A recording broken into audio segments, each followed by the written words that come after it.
So we are here on the Zero Empty Spaces podcast, episode 3, with BeachPlace resident artist Vasilios Tryphonas II. Yes, sir. Here at his location on 17 South Lauderdale Beach Boulevard, right next to Lulu's Bait Shack, suite number 218. If you didn't know about Zero Empty Spaces, we started an initiative as arts advocates and community builders and creative problem solvers to activate vacant commercial real estate on a month-to-month basis to make affordable artist studio spaces at $2 per square foot. It provides countless benefits for the artists to be able to have a space outside their home to create in, where they can collaborate and ideate with fellow contemporaries and other artists, while also having the perk and benefit of being discovered by retail foot traffic, and then has benefits for property owners as serving as vacancy management, keeping the space activated. We also pay the water, the electric, and the utilities. To find out more information, you can log on to www.zeroemptyspaces.com. But the point of the podcast is to connect you with the resident artists that make this space and the project what it is. So without much further ado, why don't you tell us a little bit about yourself and how you got started in the arts? Yeah, one, appreciate you coming out, and this initiative is amazing. Zero Empty Spaces is phenomenal. And for me, I started art I've been artistic my whole entire life, and I've been drawing since a young age, but actually painting, like the stuff that you see behind us, has been like a year and a half. And specifically what got me into painting was I was talking with my roommate one day, and we were saying that we needed art on the wall, and we were getting ready to go to Big Lots and go support like a major chain, buy some $40 art. And I was like, no, hold on a second, bro. Like, we're both creative, we can do this ourselves, and it would mean way more to us if we had our own stuff up there, something that we really enjoyed and wanted to see. So that is what spurred me to start painting, and from there kind of just took off. Being artistic, I had, some ability to paint, but painting was really kind of something new for me. But as I progressed and enjoyed doing it, people seem to like it, and it kind of has grown into the point where having a space like this makes sense for me. And you're not just a painter, you're more of a creative. What other art forms and creative forms have you dabbled in? Yeah, I'm a piano player, guitar, I like to sing. I'm a yoga instructor. I've done a lot of different outlets. I've written a book in the last year. I love writing, poetry and short stories and things like that. So I have a respect for the artistic side of life a lot because of how it allows for people to express their emotions and really get out what's inside, outside in a healthy way, in my opinion. So. Amen. And you do a great job. We're gonna close the book in a second. So those that are viewing online can see we have a good body of work here. Not all of your work. Yeah. But why don't you tell us a little bit about your work and a little bit about your process, and I'll pull out some pieces. Yeah. So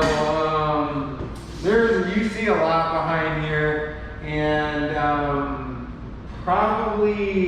so this was one of the most recent pieces that I did, and I did a series of like 3 girls. That again, this is kind of at the start of COVID, and when we were on lockdown and really trying to find out how to navigate this new life that we were in. And so I did 3 pieces structured around a little bit more of that emotional side of what I was feeling. So a lot of the paintings have women who have a very, very powerful kind of expression on their face with a quote that really spoke to me. Like these up here, we'll pull one of these down actually. Mm-hmm. These are probably some of may not be the best, but probably my favorite work that I've done, because in my head I envision about 12 of these pieces, all kind of with the same concept of a hand reaching towards basically something that we really want. And each one of these pieces, I've actually written music and or poetry to it, and I want to incorporate not just the visual aspect of art, but also that musical aspect of being able to listen to melodies and sounds to correspond with the artwork. So in the future, I want to be able to do about 12 of these pieces, music to correspond with the piece, and have a gallery showing that it's going to hit people with all the senses. And so these are 3 pieces. You know, I've got another about 9 more to do. But these are 3 of my favorite pieces for sure. This one, if I recall, was created at YOLO. One of the pieces that I worked on at YOLO Wednesday night event that Evan got me in. And yes, I was working on this piece and a couple other ones.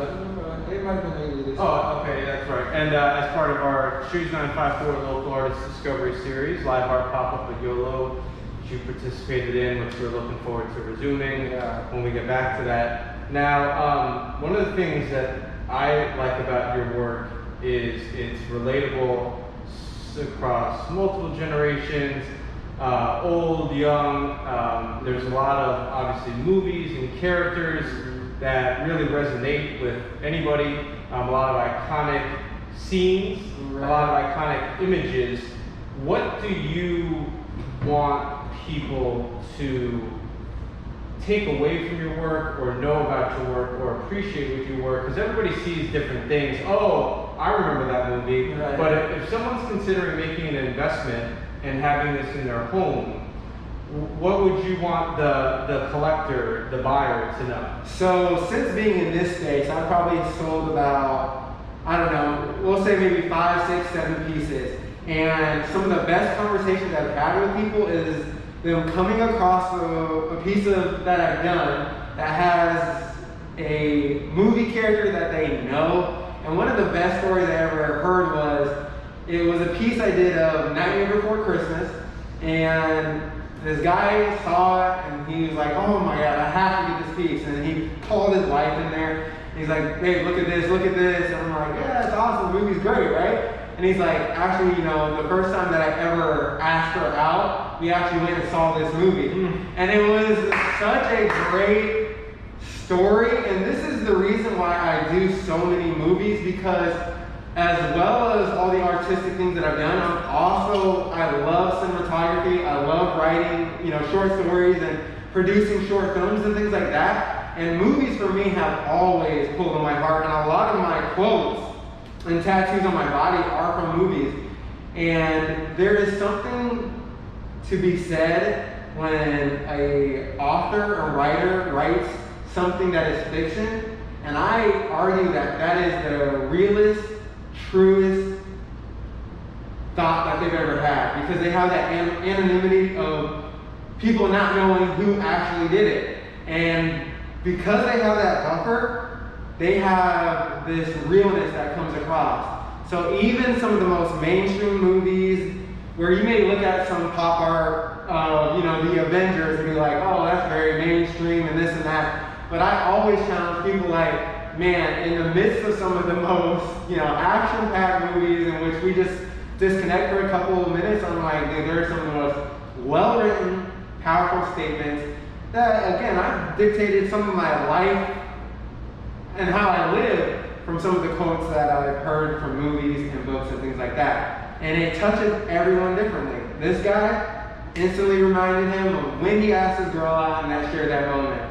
And we can all touch, when did you watch Star Wars? When did you watch this? How did it touch you? And everyone can relate to a movie that they love. I'm just in the cinema and love painting it, so. Amen.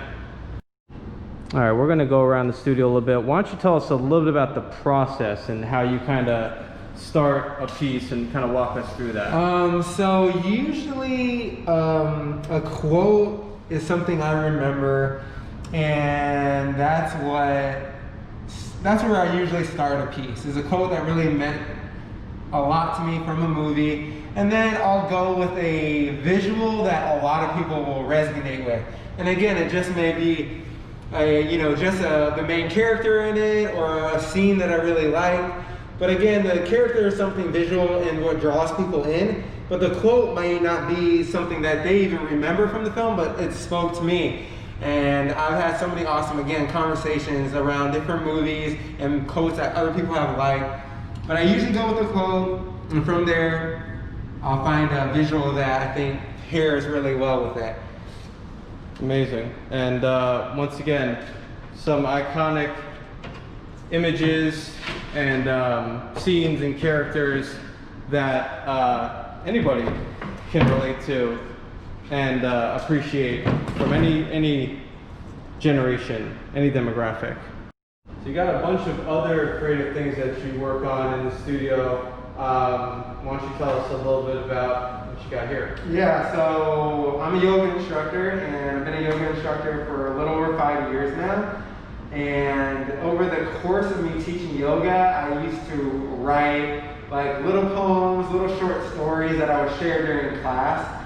And throughout the years, people would always ask me like, oh, what book are you reading from? Da, da, da, da. And I would only have my journal and a few scribblings and stuff. And a lot of times people would encourage me to have compiled them so that they could have something to, you know, reflect back on during their meditation. And so over the course of the last 3, 4, 5 years, I've started to write down all of my little, you know, anecdotes that I would share during classes, and I put a book together called First I Meditate, First I Pray.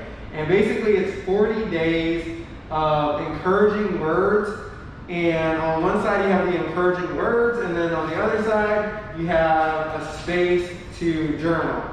And it's 40 days, and I tell people like one of the most difficult times in my life, I was like super low, and I had committed to just practicing yoga every morning. I didn't know if it was something that would live, but I knew the power of yoga, and I was just like, you know what? Monday through Friday, 7 a.m., I'm just gonna get up, I'm gonna practice yoga, I'm gonna meditate. I did that for 8 weeks, Monday through Friday. I didn't do yoga or meditate Saturday or Sunday, Monday through Friday for 8 weeks. And at the end of the 8 weeks, I mean, the change in my overall attitude and perception on life was extremely significant from where I was. And I attribute that to yoga, I attribute it to having that introspective conversation with myself. And because it helped me so much, I was like, I want to put it in a book and hopefully help somebody else. One person, just like we've said before, we've kind of done our job. And I'm very grateful for everyone who has supported this book and said that it's helped them. So amazing. Another way to support local artists, multifaceted, multi-talented, creative. What are some other things if people wanted to support, engage, commission? If you play piano, you do private yoga, art classes, commissions, what else? Yeah, so I do a lot of commission works, and here's actually one piece that I'm working on, and from one of my favorite clients that I have. He owns this company, Rock and Roll Tequila, and he's commissioned me several times to paint different movies for him, paint different scenes for his company. And this is one. He was just like, bro, I took this awesome picture. He actually took the initial feet in the bottle off his balcony in his place in Fort Lauderdale. And he's like, dude, I want